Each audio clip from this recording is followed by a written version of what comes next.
თქვენი უფლებები. მოგესალმებით, FM 102.4-ზე თქვენი უფლებების დროა, მე ჟურნალისტი ია დანელია გახლავართ. დღეს ერთობ საინტერესო თემა გვაქვს, განქორწინებები, ალიმენტები, პირობები ბავშვისა, საცხოვრებელი, რომელ მშობელს დარჩება ბავშვი, მშობლის უფლებების განხილვა სასამართლო წესით. Ჩვენი დღევანდელი სტუმარი გახლავთ ანა გორდეზიანი, OKNSG-ის ადვოკატი, სამოქალაქო და ადმინისტრაციულ სამართლის დარგში და ჩემთან ერთად გადაცემას წაუძღვება ლელა დევდარიანი, იგი დასუსს მეოთხე კურსის მაპატეთ მეორე კურსელი მაგისტრანტი გახლავთ. მადლობთ. ქალბატონო ანა, დავიწყოთ მოდით ქორწინებით, ვიდრე განქორწინებას მივადგებოდით, რა აქტი გახლავთ ქორწინება და რა ურთიერთვალდებულებებს იღებენ ცოლ-ქმარნი მაშინ, როდესაც ისინი ხელს აწერენ ქორწინების ნებაყოფლობით, რომ შექმნან ოჯახი ნებაყოფლობით. მოგესალმებით, მივესალმებით თქვენს რადიო მსმენელს. რაც შეეხება ქორწინებას, კანონმდებლობა ადგენს ბუნებრივია ქორწინების ორი პირის შორის ქორწინების რეგისტრაციის საფუძვლებს. ქორწინება გახლავთ ორი სრულწლოვანი პირის შორის ნებაყოფლობითი კავშირი, რომელსაც რეგისტრაციასაც ახდენს იუსტიციის სამინისტროს მმართველობის სფეროში შემავალი საჯარო სამართლის იურიდიული პირის სახელმწიფო სერვისების განვითარების სააგენტო. ამ შემთხვევაში მოქალაქეებმა აუცილებლად უნდა იცოდნენ, რომ მხოლოდ რეგისტრირებული ქორწინება წარმოშობს შემდგომში მეუღლეთა შორის გარკვეულ სამართლებრივ ვალდებულებებსა და უფლებამოვალეობებს, იგივე თანაცხოვრების პერიოდში შეძენილ ქონებასთან დაკავშირებით, შესაბამისად ის განასხვავებს რეგისტრირებულ ქორწინებას ფაქტობრივი ქორწინებისგან. ეს არის ასე ვთქვათ, მოკლე განმარტება ქორწინებისა. და ამასთან ერთად აუცილებლად არ უნდა დაგვავიწყდეს, რომ ქორწინებას რამდენიმე ხნის შემდეგ აუცილებლად მოყვება ბავშვები, მომავალი თაობა, რომელზეც როგორც ერთი მშობელი, ისე მეორე მშობელი არის იურიდიულად ვალდებული. იმ შემთხვევაში თუ ძალიან სამწუხაროდ დადგა განქორწინება, რა უნდა ახსოვდეს წყვილს? და როგორი ქორწინებები შეიძლება რომ დამთავრდეს განქორწინებით? განქორწინება შეიძლება იყოს ნებაყოფლობითი თუ სასამართლო წესით. თუ ძალიან მარტივია ნებაყოფლობითი განქორწინება ყველა ნებაყოფლობითია, ხო? განქორწინებას აქ ორი მხარე, ხო? თუ ძალიან მარტივია და არ გვიწევს სასამართლო ბაჟის გადახდა განქორწინების თვალ სასამართლო წესით. მაშინ რატომ არ ვირჩევთ აი ამ ნებაყოფლობით განქორწინებას? დიახ, განქორწინება საკმაოდ ასე ვთქვათ სენსიტიური თემაა მოქალაქეებისთვის, როდესაც ხდება ორი პირის განქორწინება. თქვენ ახ სწორედ ახსენეთ, რომ არსებობს ორი ფორმა განქორწინებისა, ერთ-ერთი გახლავთ, როდესაც ორივე ასე ვთქვათ მეუღლე თან ხდება და ყოფლობით ხელს აწერს იგივე სამოქალაქო სერვისების განვითარების სააგენტოში და ამით ასრულებს წყვეტს ქორწინებას. თუმცა მეორე შემთხვევა, როდესაც ერთ-ერთი მეუღლე გარკვეული რიგი მიზეზების გამო არ არის თანახმა მოხდეს განქორწინება, ან ქორწინების შეწყვეტა, ამ შემთხვევაში მეუღლე რჩება ერთადერთი გზა, რომ მიმართოს სასამართლოს და სასამართლომ განახორციელოს უშუალოდ ქორწინების შეწყვეტა განქორწინების გზით. ეს გახლავთ საკმაოდ გრძელვადიანი პროცესი იმის გათვალისწინებით, რომ სასამართლოში ბუნებრივია გარკვეული დრო სჭირდება ყოველი კონკრეტული საქმის. შესაძლებელია კანონმდებლობა ასევე გასათვალისწინებელია, რომ ადგენს ერთ გამონაკლის, ანუ სასამართლოს შეუძლია, რომ მეუღლეებს დაუწესოს ესე ვთქვათ მოსარიგებელი, შესარიგებელი ვადა, რომელიც საერთო ჯამში არ უნდა აღემატებოდეს 6 თვეს. თუ მოსამართლე შეატყობს, რომ მეუღლეებს შორის შესაძლებელია აღდგეს ასე ვთქვათ ოჯახი, ქორწინება, ამ შემთხვევაში ისეთი მიზეზი რაღაცა საოცარი, რომ აუცილებელია, რომ იმ წამსვე განქორწინდნენ ეს ადამიანები. დიახ, შესაძლებელია, რომ ამგვარი ვადაც დააწესოს სასამართლომ. ამიტომ ყოველ კონკრეტულ შემთხვევაში შესაძლებელია გარკვეული პერიოდი დასჭირდეს სასამართლოს გადაწყვეტილების მისაღებად. თუმცა სასამართლო გადაწყვეტილება ბუნებრივია თუ განქორწინების შემთხვევაში ხდება მისი რეგისტრაცია სამოქალაქო სერვისების განვითარების სააგენტოში და მოქალაქეს შეუძლია უკვე განქორწინების მოწმობის აღება. ქალბატონო ანა, თუ არის ესეთი შემთხვევები, როდესაც წყვილი მიდის ერთი ადამიანი მიდის მეუღლითაგან ერთ-ერთი და ამბობს, რომ მისთვის აუცილებელია განქორწინება, ხოლო მეორე კატეგორიულ უარს აცხადებს, არც მოდის სასამართლოში, ან შეიძლება მოვიდეს და თქვას ისეთი მიზეზი, რომ როგორ შემიძლია მე განქორწინდა, მე მყავს 3 შვილი და აუცილებელია ჩემთვის მყავდეს ქმარი მაგალითად და ჩვენ ერთად ავზარდოთ შვილები. რა შვება ამ დროს სასამართლო. დიახ, ესეთი შემთხვევები ბუნებრივია არსებობს, პრაქტიკაში გქონია შემთხვევები, როდესაც ერთ-ერთ მეუღლეს სურს განქორწინება, თუმცა მეორე მეუღლე წინააღმდეგია ამის კატეგორიულად. ეს ქმარი ჩემგან მიდის ბატონო ჩემო 3 შვილს ან 4 შვილს ტოვებს, იმიტომ რომ ვიღაცა სხვა ხალი გაჩნდა მის ცხოვრებაში. ეს დროებითია წარმავალია, გაივლის ოჯახი არ მტკიცე. თქვათ, ასეთი არგუმენტები აქვს მეორე. დიახ, უბრალოდ ამ შემთხვევაში როდესაც კონსულტაციას უწევთ, თუნდაც ქალბატონს ან მამაკაცს, ამ შემთხვევაში აუცილებელია რომ მათ გაითავისონ ის რომ განქორწინება ამ შემთხვევაში არ ართმევს უფლებას მის არასრულწლოვან შვილებს მოითხოვონ გარკვეული ვალდებულების შესრულება მეორე მშობლისაგან. იგივე საალიმენტო ვალდებულებები. განქორწინება არის ორი წყვილის, როგორც ქორწინება ნებელობითი კავშირი, ასევე განქორწინების დროს ორი ადამიანის სრულწლოვანი პირი იღებს გადაწყვეტილებას ოჯახის, ასე ვთქვათ, განქორწინების თაობაზე. შესაბამისად, თუმცა ეს გადაწყვეტილება არ ართმევს არასრულწლოვან შვილებს უფლებას მოითხოვონ მშობლების მიერ გარკვეული ვალდებულების შესრულება, როგორც აღნიშნე, იგივე ალიმენტის გადახდა. ამიტომ ერთ-ერთ მშობელს შეუძლია მოითხოვოს სასამართლო წესით, თუნდაც ალიმენტის დაკისრება მეორე მშობელთან, თუ არასრულწლოვანი ბავშვები მასთან ცხოვრობენ და ის ახორციელებს მათზე ზედამხედველობასა და მსვლელობას. ალიმენტი ხომ არ არის, იქ არის კიდევ რაღაცა, ბუნებრივი სითბო, თანადგომა ერთმანეთის მიმართ და არ უნდა დედას დარჩეს მარტო ოჯახში. ამ შემთხვევაში მაინც ყველა ვარიანტი ინგრევა ოჯახი. აი როგორც აღნიშნე, იქიდან თუ ამოვალთ, ბუნებრივია სახელმწიფოს როგორც ნეგატიური, ასევე პოზიტიური ვალდებულება, რომ უზრუნველყოს ოჯახის კეთილდღეობის შენარჩუნება წყვილებს შორის.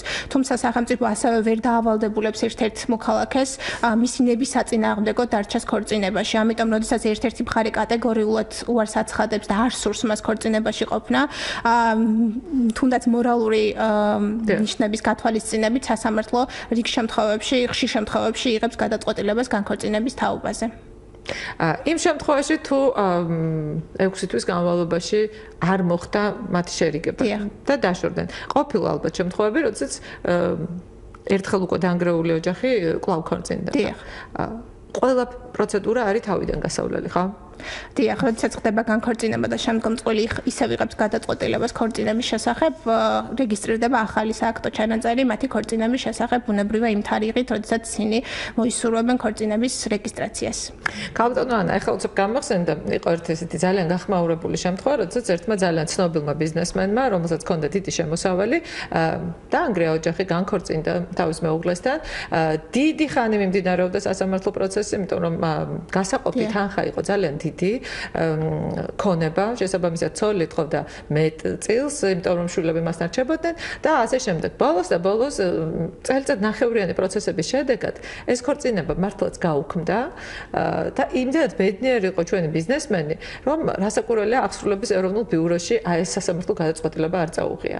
ძალიან წყნარად 3 წელი გავიდა და 3 წლის შემდეგ დაეკარგა აი ამ გადაწყვეტილებას ძალა, სასამართლო გადაწყვეტილებას და მისმა ყოფილმა მეუღლემ, რომელიც ეგონა რომ ყოფილი იყო, კვლავ აღიდგინა თავისი უფლებები და კვლავ თავიდან დაიწყო სასამართლო პროცესი, ოღონდ ამის შემდეგ უკვე უფრო დიდი ქონება იყო დაგროვილი ამ ადამიანის ანგარიშზე და აი ამ დიდი ქონების გაყოფა მოხდა სწორედ 3 წლის შემდეგ. რას ვეუბნებით წყვილს, რომელიც განქორწინდა და აიღო ხელში მოსამართლის გადაწყვეტილება, რომ ისინი ნამდვილად არიან განქორწინებულები. სამ წაიღოს მე ეს გადაწყვეტილება. დიახ, როგორც ვახსენეთ, მარეგისტრირებული ორგანოს ფუნქციას ასრულებს სახელმწიფო სერვისების განვითარების სააგენტო.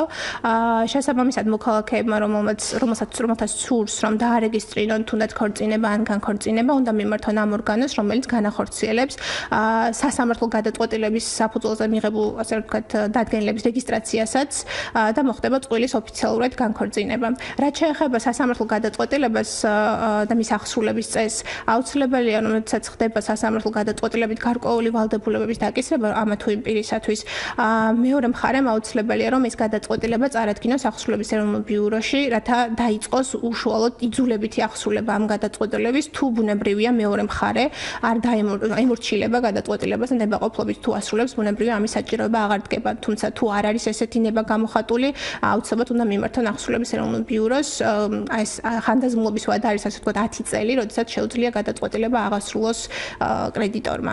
10. დიახ. კარგით ბატონო, დაუშვათ მოხდა ასეთი რამ, რომ წყვილი ცხოვრობს სახლში. სახლი არ არის მათი ერთობლივი თანაცხოვრების შედეგად ნაყიდი. ეს არის რომელიღაც ერთი დაუშვათ ერთ-ერთი მეუღლის ბებიის ან ბაბუის დანატოვარი. თუმცა ქალბატონი როდესაც უნდა წავიდეს ამ სახლიდან, მას აღარსად აღარ აქვს დასასვლელი თავის შვილებთან ერთად. რა გადაწყვეტილებას იღებს სასამართლო? ძალიან ბევრი რადიომსმენელი რეკავს, მათ ახსოვს საბჭოთა პრაქტიკა, როდესაც სახლი, ნებისმიერი სახლი, რომელშიც ცხოვრობდა წყვილი და დაიბადა ბავშვები, იყო ჩანაწერი, რომ ეს ბავშვები დაიბადნენ ამ და ამ მისამართზე, აუცილებლად ეს სახლი იყოფოდა და ბავშვების სასარგებლოდ დგებოდა ხოლმე გააწყვეტილება. ახლა ასეთი რამ არ არის და ძალიან ძნელად აღსაქმელ მისაღებია ჩვენი რადიომსმენელისთვის, როგორ შეიძლება რომ მოსამართლემ ბავშვები დატოვოს ღიაცის ქვეშ, მაშინ როდესაც ინგრევა ოჯახი. დიახ, მოქმედი კანონმდებლობით თქვენ სწორედ აღნიშნეთ, ცოტა განსხვავებული რეგულაციები არის. ამ შემთხვევაში თუ ერთ-ერთ მეუღლეს ქონება მიღებული აქვს სამკვიდრო წესით, ანუ მიღებული აქვს მემკვიდრებლისგან, ეს ამაზე დიახ, ქორწინებამდე ამაზე არ ვრცელდება მეუღლეთა თანაცხოვრების შეძენილი ქონებაზე გამოცემლებელი რეგულაცია. შესაბამისად, იმ გამონაკლისის გარდა თუ კი მეუღლეებმა ქორწინების განმავლობაში ეს ქონება არსებითად გააუმჯობესეს, ანუ ისეთი საბაზრო ღირებულება გახდა ამ ქონების, რომ არსებითად გაუმჯობესდა რეკონსტრუქცია, თუნდაც მშენებლობას მიმართეს და შესაბამისად ამით გააუმჯობესეს მისი საბაზრო ღირებულება, ეს შესაძლებელია რომ ჩაითვალოს უკვე მეუღლეთა თანასაკუთრებად და ამაზე გავრცელდეს შესაბამისად თანასაკუთრების წესები. რაც შეეხება არასრულწლოვან ბავშვებს, არასრულწლოვანი ბავშვები ამ შემთხვევაში რჩევა იქნება რომ მიმართონ სასამართლოს თუნდაც საალიმენტო ვალდებულების შესრულების მიზნით, რომ სასამართლომ ასევე გაითვალისწინოს ის გარემოება, რომ დედას თუ კი მის საცხოვრებელ ადგილად ისაცხოვრება ბავშვების საცხოვრებელი ადგილი, ქონდეს შესაძლებლობა იგივე ქირავნობის ხელშეკრულების საფუძველზე გარკვეული ფართის დაქირავებისა და ალიმენტის განსაზღვრისას ეს გარემოება აუცილებლად იქნეს გათვალისწინებული. შესაბამისად, სასამართლო აუცილებლად გაითვალისწინებს აღნიშნულ გარემოებას და განსაზღვრისას გააკისრებს მეორე მხარეს შესაბამის ადეკვატურ ალიმენტის ოდენობას.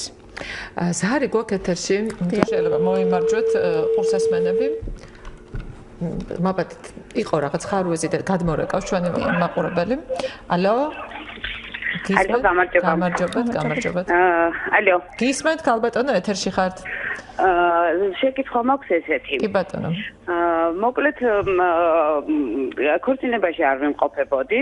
ორი თვე ცხოვრობდით ერთად. როგორც კი დავფეხმძიმდი, ანუ ჩემი მეუღლე სანამ ქორწინებამდე რეგისტრაციამდე მივიდა, მოკლედ ბავშვი არ უნდა და გაიარა. წავიდე ჩემი ცხოვრებიდან, თქვა რომ ამ ბავშვს მოვიშორებდი, ან თუ უნდა და გამიშვილებინა, რომ რაც მინდოდა, ოღონდ არა. ჩემი შვილი ახლა არის 3 წლის. ჩვენ არ გვაქვს ხელი მოწერილი. მე რა უფლებები მაქვს, ანუ დნმ-ის რო გავაკეთო, ნუ საკმაოდ ძვირია და ვარ მარტო ხელა დედა, მარტო ვარ ჩემ ბავშვს, ანუ მყავს ონკოლოგიური დაავადებით დედა და ნუ შესაბამისად ჩემი შემოსავალზე მეტი გასავალი მაქვს და რა აედრო გავაკეთო მე დნმ-ის ანალიზი. ამ შემთხვევაში მე რამდენად არის კანონით შემსკენო, ჩემი შვილს რაღაცა თუნდაც არა მაქვს სახლი დავიწყოთ კიდე აქედან რა, ანუ ჩვენ ვცხოვრობთ აი ამ წუთას $4000 გირაოს სპინაში, რომელიც ნუ ნათესამა იგირავა ჩვენთვის. რა შეიძლება რომ მოხდეს? აი არის თუ არა ჩემი შვილს იცავს თუ არა კანონი და აი რაღაცა რა არის ჩვენი უფლებები? ანუ მე რა ეს ფულით კი ვალად არ დავიდო, რასაც დნმ-ის ანალიზი არის 1000 ლარია როგორც ვიცი. დიდი მადლობა, როგორც ხვდები, მამობის არანაირი დამადასტურებელი ამ ადამიანს არ უღიარებია მამობა თქვენი შვილისა და ახლა თქვენ გაინტერესებთ რა შეიძლება. ანუ ერთადერთი როცა დარეკავს, ერთადერთი სულ გამოთქვას ჩემი ნახვის, ანუ ბავშვი არ უნდა საერთოდ. ხო და არა ნახულობთ ხოლმე ქალბატონო? ბატონო? თქვენ ნახულობთ რაღაცნაირად? არა, არ ნახულობ. ნუ შვილი არ უნდა არა. ნუ იყო 1-2 მოსული, მოიტანა რაღაცა და წავიდა, ნუ ის შემოიარა ამ 3 წლის განმავლობაში. გასაგებია ბავშვისთვის ალბათ, ნუ რაღაცნაირად მაინც მოიკითხა. კარგით, მადლობთ. ახლა მოусმინოთ ქალბატონ ანა გორდეზიანს. დიახ, ამ შემთხვევაში, როდესაც არ არის დადგენილი მამობა, ქალბატონს ურჩევდით, რომ მიმართოს სასამართლოს მამობის დადგენის მიზნით, რათა დადგენილი იქნას კონკრეტული პირის მაიდენტიფიცირებელი. ქალბატონო, თან გვინდა გითხრათ, რომ თუ თქვენ მიმართავთ სასამართლოს და სოციალურ დაუცველებ ბრძანდებით, აუცილებლად უფასო იქნება თქვენთვის. სახელმწიფო ბაჟისგან ამ შემთხვევაში თავისუფლდებით. ასევე მნიშვნელოვანია ის გარემოება, რომ თქვენ აღნიშნეთ ხარჯები გენეტიკური ექსპერტიზისა, იგივე დნმ-ის ექსპერტიზისა. ამ შემთხვევაში შემთხვევაში ხალბატონო თქვენ თუ ჩაიტარებთ ასეთ ექსპერტიზას და დადგენილი იქნება რომ კონკრეტული პირი აღმოჩნდება ბავშვის მამა და მიეთითება ბუნებრივია დადგინდება სასამართლოს წესით მამობა, ეს ხარჯები დაეკისრება მეორე მხარეს. ამიტომ თქვენ მართალია თავდაპირველად მოგიწევთ აღნიშნული ხარჯების გაღება. რამდენად ძვირია ხალბატონო ანა თუ იცით თავდაპირველი ხარჯები? ხო, თავდაპირველი ხარჯები, ну არის ესე ვთქვათ, იგივე ეს როგორც ხალბატონმა ახსენა გენეტიკური ექსპერტიზა, როცა სტარდება, ამას გარკვეული სახსრები ესაჭიროება, იგივე შესაბამისი დაწესებულება, საექსპერტიზო დაწესებულებაში გადასახდელად. თუმცა თავარი კანონი იცავს ამგვარი არასრულწლოვანი ბავშვის ინტერესებს და მეორე მხარეს აკისრებს ვალდებულებას მამას, რომ ასე მონაწილეობა მიიღოს არასრულწლოვანი ბავშვის რჩენა აღზრდაში. იგივე საალიმენტო ვალდებულებები შეასრულოს, თუმცა პირველ რიგში ხალბატონმა აუცილებლად უნდა მიმართოს სასამართლოს და მოითხოვოს მამობის დადგენა, რომ ნამდვილად დადგენილი გადაწყვეტილებით ეს პირი აღიარებული იქნას ბავშვის მამა და შესაბამისად მასზე გავრცელდეს ყველა ის ვალდებულება, რომელიც ეკისრება მშობელს. და ძალიან საინტერესოა აქვე ისმის კითხვა. არ უნდა ბატონო ჩემო მამას აიღოს გენეტიკური ანალიზი და საერთოდაც არ ცნობს არანაირად არც ამ ხალბატონს, არც შვილს და ასე ძალიან ბევრი უსინდისო ადამიანი დადის ამ ქვეყანაზე და მოგეხსენებათ თუ ეს კაცი ან ვერ გამოვიჭირეთ ძალით და პოლიციის ძალით ხო არ წავიყვანთ ამ გენეტიკური ანალიზის ასაღებად. გასაგებია, თუმცა ხალბატონის არჩევს რომ აღძრავს და მიუთითებს მობას ხეთაწრეში ამ კონკრეტული პირის მაიდენტიფიცირებულ მონაცემებს სახელს პირად ნომერს, ბუნებრივია არსებობს გარკვეული პროცედურები, რომელიც სასამართლომ უნდა გაიაროს ხალბატონმა, როგორც მოსარჩელემ და ასევე მოპასუხემ უნდა გაიაროს სასამართლო პროცესამდე. იგივე მოსარჩელემ ხალბატონმა უნდა ჩააბაროს უზრუნველყოს თუნდაც წარმომადგენელი ეყოლება ბუნებრივია სარჩელისა და თანართული დოკუმენტების მისი პრეტენზიის წარდგენა მეორე მხარისთვის ჩააბარება, რომ მეორე მხარეს გარკვეული პოზიციის დაფიქსირების ვალდებულება ბუნებრივია გააჩნია შესაგებლის ფორმით. თუ ის შესაგებლოში გამორიცხავს და უარყოფს აღნიშნული ფაქტს, რომ ეს კონკრეტული არასრულწლოვანი მისი შვილია, შემდგომ შესაძლებელია, რომ ჩვენ გვქონდა ახლა პრაქტიკაში ესეთი შემთხვევა, როდესაც დაიკისრა ეს ერთ-ერთი მხარის გენეტიკური ექსპერტიზის ჩატარება, ამ შემთხვევაში მიიღო მონაწილეობა ნებაყოფლობით. შედეგი ჯერჯერობით ამას ვერ გაგიმხელთ კონფიდენციალურობის პრინციპის გათვალისწინებით, თუმცა ერთი შემიძლია გითხრათ, რომ პრაქტიკაში ხდება ესეთი შემთხვევები და ეს არ არის პირველი შემთხვევა, ძალიან ხშირად ხდება ესეთი შემთხვევები, ასევე ახსენეთ ურთიერთობის წესის განსაზღვრა. ურთიერთობის წესის განსაზღვრას რაც შეეხება, თუ ერთ-ერთი მშობელს მეორე მშობელი, რომელთანაც ცხოვრობს არასრულწლოვანი შვილი, არ აძლევს საშუალებას, რომ ურთიერთობა იქონიოს შვილთან ნახოს, ამ შემთხვევაში ან ნებაყოფლობით ვერ თანხმდებიან, იმიტომ რომ არის ხოლმე ზოგჯერ დაძაბული კონფლიქტური სიტუაციები მეუღლეებს შორის, შესაბამისად ხშირად ეს ხელს უშლის მამის ან დედის ურთიერთობას არასრულწლოვან შვილთან. შესაბამისად სასამართლო შეუძლია მეორე მეუღლეს მიმართოს და მოითხოვოს ურთიერთობის ნახვის, ეგრეთ წოდებული ურთიერთობის წესის განსაზღვრა სასამართლო წესით. ბუნებრივია ამ შემთხვევაში ერთვება მეურვებისა და ზრუნველობის ორგანო, რომელსაც აქვს ასე ვთქვათ, ძალიან დიდი როლი ამ საკითხის მოგვარებაში, იმიტომ რომ მათ უნდა შეისწავლონ ბავშვის ასე ვთქვათ, ფსიქოლოგიური დამოკიდებულება მამისა და დედისადმი, ასევე უნდა შეისწავლონ მათი გარემო პირობები, რამდენად ხელსაყრელია და ადეკვატურია ან დედის ან მამის საცხოვრებელი ფართი იმისაც, რომ არასრულწლოვანმა იქ ასე ვთქვათ, იცხოვროს. შესაბამისად ამ დასკვნის გათვალისწინებით სასამართლო იღებს საბოლოოდ გადაწყვეტილებას ნახვის დღეების განსაზღვრასთან დაკავშირებით. ბუნებრივია ამ პერიოდში ხდება ასევე არასრულწლოვანი ბავშვის განრიგის გათვალისწინება, იმიტომ რომ შეიძლება ის დადიოდეს სკოლაში სხვადასხვა წრეებზე, ამიტომ ამან არ უნდა შეუშალოს ხელი ბავშვის განვითარებას. კი ბატონო, ძალიან საინტერესოა ერთი რამ. კომუნისტურ პერიოდში ძალიან მიჩვეული იყვნენ ადამიანები, რომ ბავშვი ცალსახად რჩება დედასთან. თუ ის არის არასრულწლოვანი, რამდენი შვილიც გინდა ყოლოდა ადამიანს, თქვა 3 შვილი, 4 შვილი, 4-ვე რჩებოდა დედასთან. ახლაც ასეთივეა თუ არა სასამართლო მიდგომები, თუ არის რაღაცა ბავშვების განაწილება, თქვა 2 ბავშვი რჩება მამასთან, 2 დედასთან, ან ირჩევს ამას სასამართლო, თუ მშობლების გადაწყვეტილებით ხდება ეს?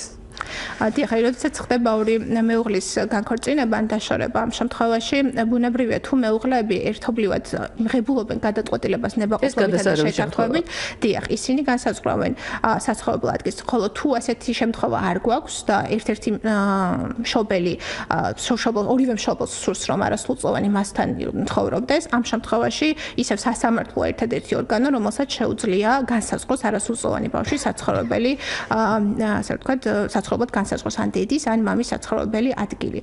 შესაბამისად, როგორც აღვნიშნეთ, ამ დროს ხდება გამოკვლევა იმ გარემოებებისა, რასაც ზემოთ ვისაუბრეთ, რამდენად აქვს იმის უნარი თითოეულ მშობელს, რომ არჩინოს, არა მარტო არჩინოს, არამედ მოუაროს. ხშირია შემთხვევები, როდესაც ერთ-ერთი მშობელი ითხოვს საცხოვრებელი ადგილის განსაზღვრას, მაგრამ მისი გრაფიკიდან გამომდინარე შეუძლებელია, რომ ბავშვთან თუნდაც 2 საათი გაატაროს. ამ შემთხვევაში ბუნებრივია ეს ფაქტორი განსაზღვრულია და ითვალისწინებს სასამართლო გადაწყვეტილების მიღებისას, არა მხოლოდ რჩენის ვალდებულება აქვს, არამედ აღზრდის ვალდებულებაც აქვს ბუნებრივია მშობლებს. შესაბამისად, თუ არ აქვს მას ისეთი პირობები, რომლითაც ბავშვთან შეძლებს ურთიერთობას, ამ შემთხვევაში შესაძლებელია, რომ მის საწინააღმდეგო გადაწყვეტილებაც დადგეს და მეორე მშობელს, რომელსაც უფრო აქვს ასეთი შესაძლებლობები, მის საცხოვრებელ ადგილად განისაზღვროს. თუმცა არც ერთ შემთხვევაში არ უნდა იქნეს ეს გაგებული ისე, რომ თუ ერთ-ერთი მშობლის საცხოვრებელი ადგილად განისაზღვრა ბავშვის საცხოვრებელი ადგილი, მეორეს ყოველთვის აქვს უფლება, რომ ნახვის დღეებზე ან ურთიერთობის წესის განსაზღვრაზე მიმართოს სასამართლოს თუნდაც შეგებებული სარჩელი და ასევე მოითხოვოს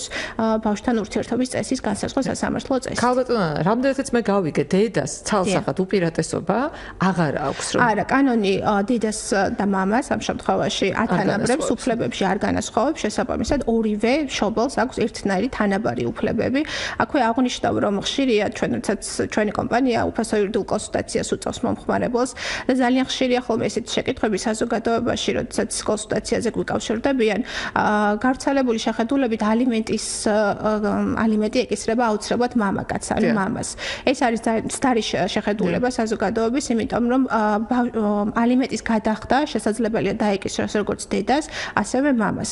ანუ ეს არ არის აუცილებელი, რომ მამამ გადაიხადოს. მაპატეთ, ვიდრე ალიმენტთან მივალთ, ალიმენტი ძალიან საინტერესო თემაა და არა მხოლოდ შვილებს და მშობლებს, მცირეწლოვან მშობლებზე არის ლაპარაკი, არამედ ხანდაზმულ მშობლებსაც შეიძლება შვილმა უხადოს ალიმენტი და დიდი თემაა და მივალთ აუცილებლად აქამდე.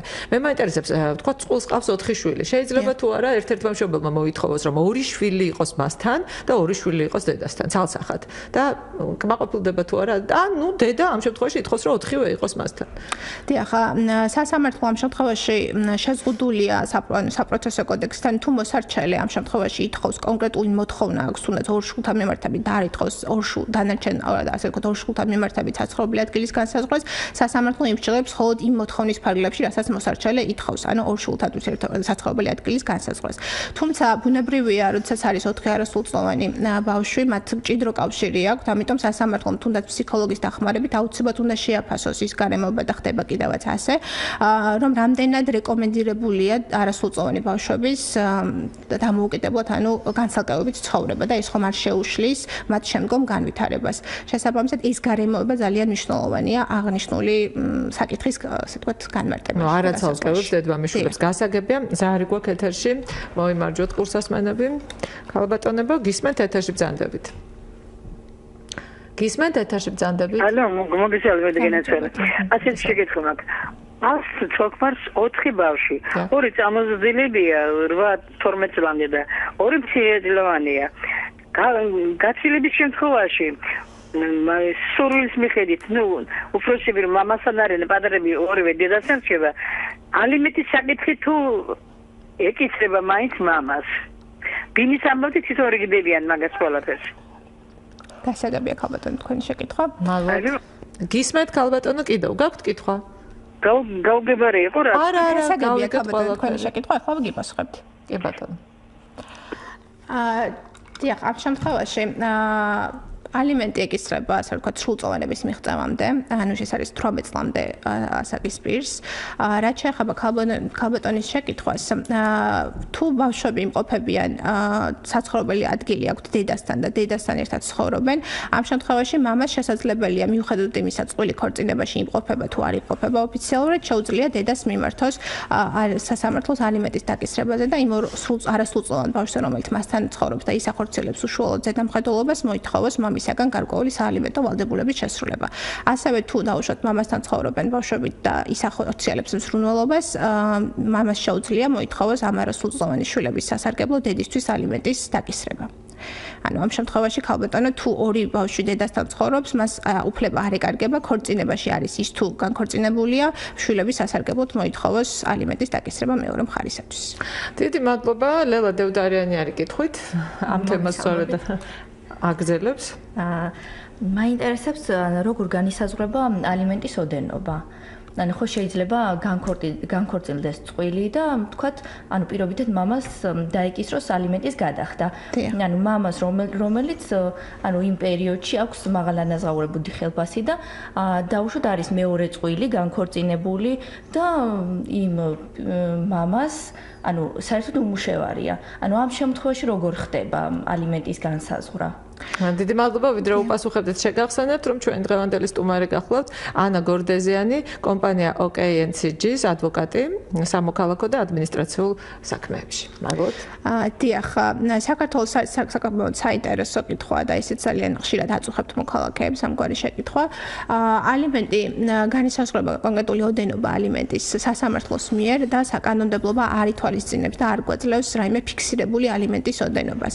შესაბამისად სასამართლო ყოველ კონკრეტულ შემთხვევაში სასამართლოს უნდა მიეწოდეს ორივე მხარისაგან ისეთი ინფორმაცია, რომელზეც დაყრდნობითაც სასამართლოს შეიძლება კონკრეტული ალიმენტის ოდენობის განსაზღვრა. როდესაც მხარეები დავაში არიან, თქვენ ახსენეთ ორი შემთხვევა რო განვიხილოთ, როდესაც ერთი ფინანსურად უზრუნველყოფილი და გადახდის უნარიანია ერთ-ერთი მხარე და მეორე შემთხვევა, როდესაც ის შეიძლება გადახდის უნარო იყოს, იმიტომ რომ კონკრეტულად საარსებო წყარო ან უმუშევარი გახდეთ კონკრეტულ მომენტში. ამ შემთხვევაში სასამართლო ალიმენტის ოდენობის განსაზღვრისას ბუნებრივია ამ გარემოებებს ხედულობაში მიიღებს.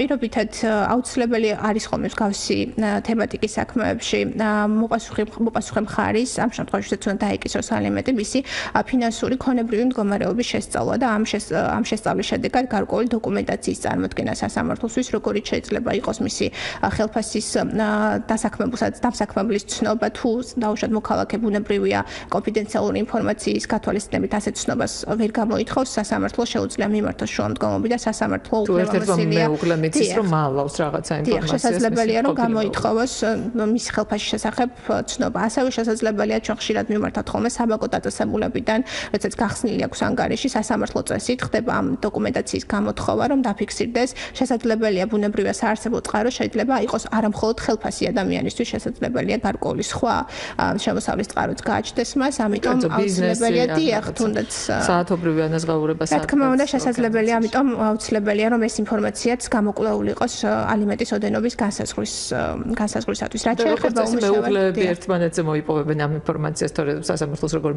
მიეწოდება მოსაბუთეს. საბანკო ანგარიშებზე ბუნებრივია ეს არის პერსონალური მონაცემების შემცველი და არის კონფიდენციალური და ეს არც ერთ საბანკო დაწესებულება მოქალაქეს ასეთ ინფორმაციას არ მიაწვდის.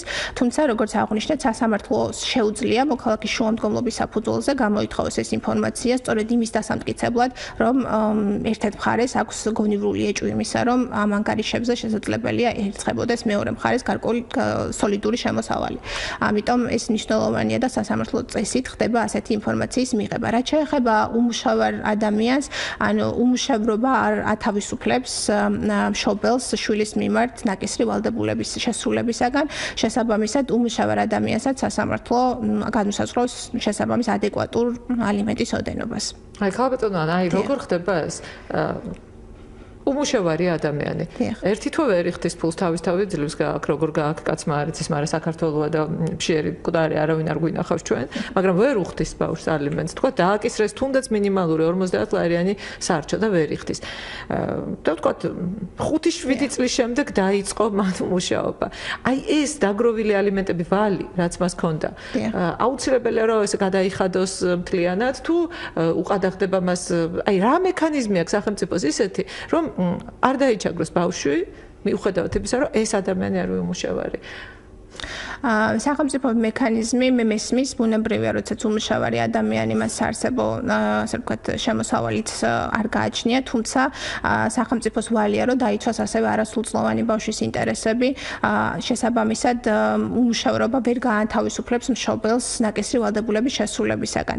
რაც შეეხება თანხის გადახდას, თუ ნებაყოფლობით ბუნებრივია არ ხდება თანხის გადახდა, აღსრულების ეროვნულ ბიურო იწყებს იძულებით საახსრულებო წარმოებას, რაც გულისხმობს ამ ადამიანის მოვალეთა რეესტრში რეგისტრაციას, მის მოძრავ ქონებაზე აქტივზე ყადაღის რეგისტრაციას განწილვადებას რაც შეეხება შესაძლებელია გარკვეულად დაგროვებული თანხა კრედიტორთან შეთანხმებით ამ შემთხვევაში მოპასუხე მხარე მოვალემ განაწილვადოს თუნდაც 1 წლის პერიოდზე და 1 წლის განმავლობაში გადაიხადოს ის არსებული დავალიანება. ასეთ შესაძლებლობას კანონმდებლობაც უშვებს და ბუნებრივია მხარეთა შეთანხმება არის უპირატესი ძალის მქონე და თუ მხარეები, მოდავე მხარეები, კრედიტორი და მოვალე თანხმდებიან ისეთ პირობებზე, რომელიც არ არის კანონსაწინააღმდეგო, სასამართლო და არც ახსოვების ეროვნულ ბიურო ასეთ ხელს არ უშლის ამგვარ შეთანხმებასა და მორიგებას თუნდაც საქმის მიმდინარეობის ეტაპზე. კი ბატონო და ვთქვათ, ნუ აი რაც გკითხეთ რომ რაღაც 5 წლის შემდეგ დაიწყო ამ ადამიანმა მუშაობა და აი ეს ვალი თავის შვილის წინაშე დაუკრავ და როგორ შეიძლება რომ აი ეს ვთქვათ ვალი გადაუხადოს შვილს თუ ეს არის ანუ აი ეს აღნიშნეს ზუსტად რომ თუ არის დაგროვილი გარკვეული დავალიანება და ის ვერ ახერხებს თუნდაც რომ ერთდროულად გადაიხადოს თუმცა საარსებო წყარო გაუჩნდა დიახ კრედიტორთან შეთანხმებით ოღონდ ეს აუცილებლად ახსრულების ეტაპზე კრედიტორის თანხმობას საჭიროებს კრედიტორი დიახ ამ შემთხვევაში დედის თუ მამაზე არის დაკისრებული ალიმენტი და პირიქით ამ შემთხვევაში შეუძლია რომ შეთანხმებით შეთანხმდნენ ამ თანხის განწილვადებაზე თუნდაც 1 წლის განმავლობაში და გადაიხადოს 1 წლის განმავლობაში დაარსებული დავალიანება. როგორც წესი ამ შემთხვევაში უპირატესი ინტერესი ბავშვის უპირატესი ინტერესებს ითვალისწინებენ მშობლები და ასეთ შესაძლებლობას ერთმანეთს აძლევენ და არ არიან საკმაოდ კატეგორიულები. გაასაგებია თუ წლები გადის ვერ იხდის ადამიანი თავის ალიმენტს დედა თუ მამა მაგას მნიშვნელობა არ აქვს არის თუ არა მეორე მშობლის გან საფუძველი იმისა რომ სასამართლოს მოსთხოვოს მშობლის უფლების ჩამორთმევა ამ ადამიანისთვის. პირდაპირ კანონმდებლობას საალიმენტო ვალდებულების შეუსრულებლობის გამო ესე პირდაპირ არ ითვალისწინებს, თუმცა კანონმდებლობაში არის ჩანაწერი, როდესაც თუ მშობელი სისტემატურად თავს არიდებს მშობლის უფლებების შესრულებისგან, ვალდებულებების შესრულებისგან, ასევე ამორალურ ქმედებებს აქვს, ანუ ხეშად იქცევა არასრულწლოვან შვილს, ან არის პირობითად ნარკოტიკული ნივთიერებების მომხმარებელი, ამ შემთხვევაში ცუძზე გავლენას ახდენს ამით არასრულწლოვანზე, ამ შემთხვევაში არის ყველაზე მკაცრი სასჯელი კანონმდებლისა ეს არის მშობლის უფლების ჩამორთმევა. ასეთ შემთხვევაში შესაძლებელია რომ მეორე მეუღლის მიმართვის საფუძველზე სასამართლომ ასეთ მშობელს ჩამოართოს მშობლის უფლებამოსილება. თუმცა ასევე ერთ-ერთი მშობლისა და მეუღლეობისა და მზრუნველობის ორგანოს ინიციატივით თუ ასეთი გარემოებებს უკვე ადგილი აღარ იქნება, შესაძლებელია რომ სასამართლომ კვლავ იმსჯელოს ამ ადამიანისათვის მშობლის უფლების აღდგენის თაობაზე თუ ასეთი გარემოებები რომელიც საფუძვლად დაედო მშობლის უფლების ჩამორთმევას უკვე აღარ იარსებებს იმ მომენტისათვის. ქალბატონო ანა, რამდენად პრაქტიკაში არ ვიცი როგორ არის მშობლის უფლების ჩამორთმევა მე რამდენად ვიცი არის ძალიან გაძნელებული. თითქმის არასოდეს არ ართმევს მშობელს უფლებას სასამართლო, თუმცა ძალიან ხშირად შვილები, რომლებიც არიან მზრუნველობას მოკლებული ორივე მშობლისგან და ისინი არიან საბედნიეროდ აღარ არის დღეს ბავშვთა სახლები და ცოტა სხვა ფორმა აქვს. ბავშვები ნაწილდებიან რაღაცა მზრუნველობით მინდობით აღზრდაში და ასე შემდეგ სახლებში, რომელიც არის ოჯახური ტიპის საცხოვრებლები და ეს არის ძალიან კარგი. თუმცა თუ ადამიანს ყავს მშობელი, მათი გაშვილება არ შეიძლება. მიუხედავად იმისა, რომ გადის წლები, არც დედა ჩანს, არც მამა ჩანს და საერთოდაც არც ერთი მშობელი არ ჩანს ამ ბავშვის ცხოვრებაში, მაგრამ მათ იურიდიულად მაინც არ აქვთ უფლება იცხოვრონ სრულფასოვანი ოჯახური ცხოვრებით და იქიდან გაშვილებული. ამ დროს რა შვება სასამართლო თანამედროვე მოდგომები მე მგონი ცოტა შეცვლილია. დიახ, რაც შეეხება შვილების საკითხს, ამ ასე ვთქვათ, სფერო რეგულირებულია მოქმედი კანონმდებლობით, თუმცა არსებობს კანონით გარეგულირებული იგივე შვილებელთა და გასაშვილებელთა რეესტრი, ერთიანი რეესტრი ეწოდება, სადაც კონკრეტული პირები ავსებენ დადგენილი ფორმით განაცხადს, სადაც უთითებენ ასე ვთქვათ, მათ მონაცემებს შემოსავლის წყაროს და ხდება მათი რეგისტრაცია სწორედ ამ რეესტრში და ყოველ კონკრეტულ შემთხვევაში შემდგომ შერჩევა, რამდენად ადეკვატურნი არიან ისინი, რომ აღზარდონ ესე თუ ის მოზარდი და მათ გაუწიონ შესაბამისი ზედამხედველობა და მზრუნველობა. რაც შეეხება უშუალოდ მშობლის ჩამორთმევას, გეთანხმებით და ეს კანონმდებლობაში სწორედ ასეა გაწერილი, რომ ეს არის ყველაზე უკიდურესი და უკიდურესი ღონისძიება, რომელიც შესაძლებელია სასამართლომ და კანონმდებელმა გამოიყენოს ამა თუ იმ მშობლის მიმართ. ბუნებრივია, მე რაც ჩამოვთვალე ეს შემთხვევები არ არის ამომწურავი, როგორც კანონმდებლობაში, ასევე პრაქტიკაში შესაძლებელია თუ მხარე და ეს საჭიროებს მტკიცებას, რამდენად არის ერთ-ერთი მშობელი არაადეკვატური ბავშვთან მიმართებით და მასთან ურთიერთობაში, შესაბამისად ეს არის უნდა დამტკიცდეს, სასამართლოს უნდა შექმნას იმის შინაგანი რწმენა დამტკიცებულებებზე დაყრდნობით, რომ ეს ადამიანი არათუ ხელს უწყობს არასრულწლოვანი ბავშვის განვითარებასა და აღზრდას, არამედ პირიქით მოქმედებს მის ფსიქიკურ სიჯანსაღეს რაღაცნაირად ხელს უშლის. ქალბატონო, შეიძლება ძალიანაც ადეკვატურია, უბრალოდ არ აინტერესებს თავისი შვილი და წლების განმავლობაში არ ჩანს ამ ბავშვის ცხოვრებაში. ესეც შესაძლებელია, ამიტომ ეს შეიძლება ნიშნავდეს ბუნებრივია მშობლის ვალდებულების სისტემატიურ თავის არიდებად. მოვიაზროთ, შესაბამისად, ესეც შეიძლება იყოს ერთ-ერთი განსაზღვრელი პირობა, რომელიც სასამართლოს მისცეს შესაძლებლობას, რომ მოხდეს თუნდაც მშობლის უფლების ჩამორთმევა.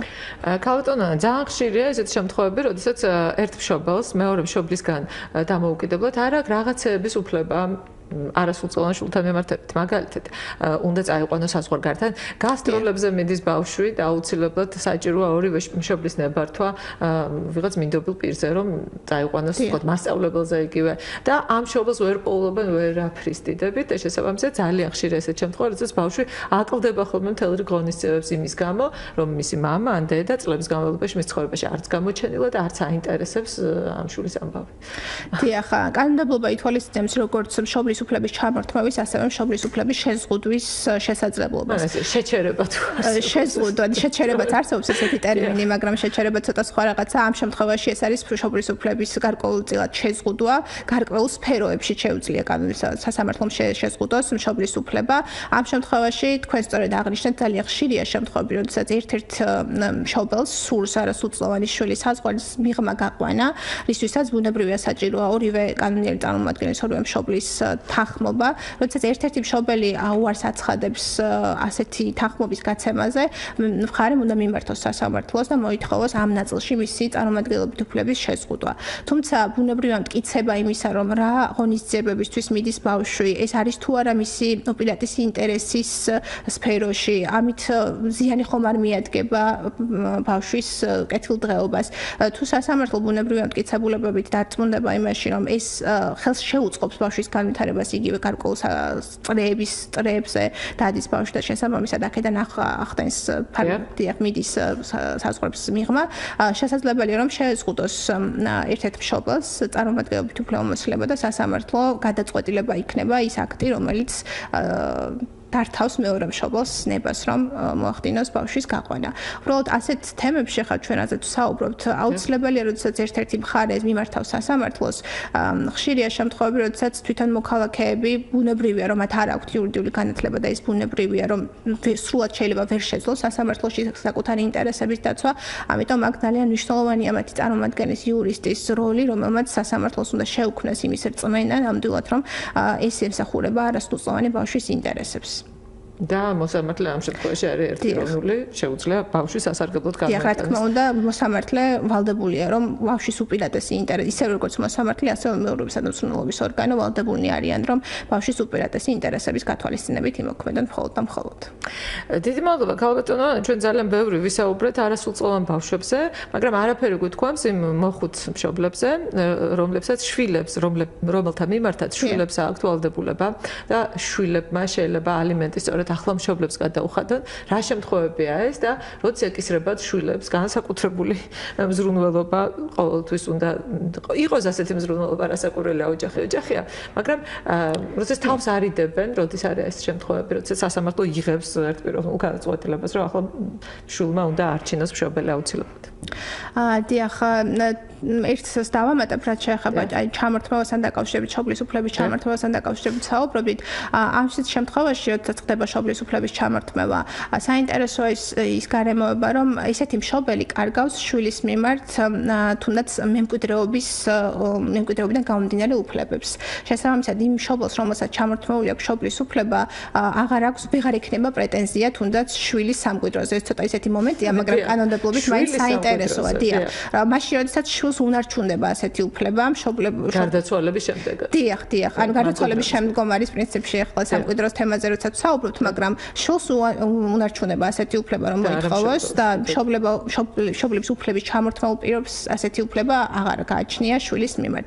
რაც შეეხება მშობლების მიმართ შესასრულებელ ვალდებულებას, როდესაც არის შრომის უნარო, ასე თუ ის პირი მშობელი, ამ შემთხვევაში შვილს ეკისრება ვალდებულება იგივე სარჩოს გადახდის, ასე თქვა სარჩო ეწოდება, როდესაც ვალდებულია რომ შრომის უნარო მშობლები არჩინოს თუ ამათ მათ ესეთი შესაძლებლობა არ აქვს და საჭიროებენ დახმარებას შვილისაგან, სრულწლოვანი შვილისაგან, რომელსაც შესაბამისი სახსრები გააჩნია. დიდი მადლობა, ასე რომ არ დაგავიწყდეთ მშობლებო, საკუთარი შვილები, ვინც ის ახლა გვისმენთ რამდენიმე თვე ან წელი გავიდა, რაც თქვენი შვილი არ მოგიკითხავს, გავფრთხილებთ კიდევ ერთხელ, რომ ამას აუცილებლად მოყვება ნეგატიური შედეგი, დღეს თუ არა ხვალ მაინც და შეიძლება რაღაცა რამდენიმე წლის შემდეგ, ასე რომ მოიკითხეთ ერთმანეთი, მოიკითხეთ შვილები და მოიკითხეთ მშობლები. დიდი მადლობა, ჩვენი გადაცემა ასე დასრულდა. ანა გორდეზიანი, OKNSG-ის ადვოკატი სამოქალაქო და ადმინისტრაციულ საქმეებში, იყო ჩვენი დღევანდელი გადაცემის სტუმარი, მე ია დანელია და ლელა დევდარიანი, ვუძღვებოდით გადაცემას თქვენი უფლებები. მე შეგახსენებთ, რომ ძალიან გთხოვთ არ წახვიდეთ რადიო მიმღებებიდან, განსხვავებული აზრი დაიწყება ჩვენი გადაცემის შემდეგ, თემა იქნება სოფლის მეურნეობა და მისი განვითარების მთავარი შემაფერხებელი ფაქტორები საქართველოში. გადაცემა არის ერთობ საინტერესო, განსხვავებული აზრი მოგეხსენებათ ყოველთვის საინტერესოა და მე ასე გემშვიდობით მომავალ სამშაბათამდე. კარგად წენდებოდეთ. ხონდის. დაიცავით თქვენი უფლებები. ტალღაზე 102 და 4. ყოველ სამშაბათს 3-დან 4-მდე.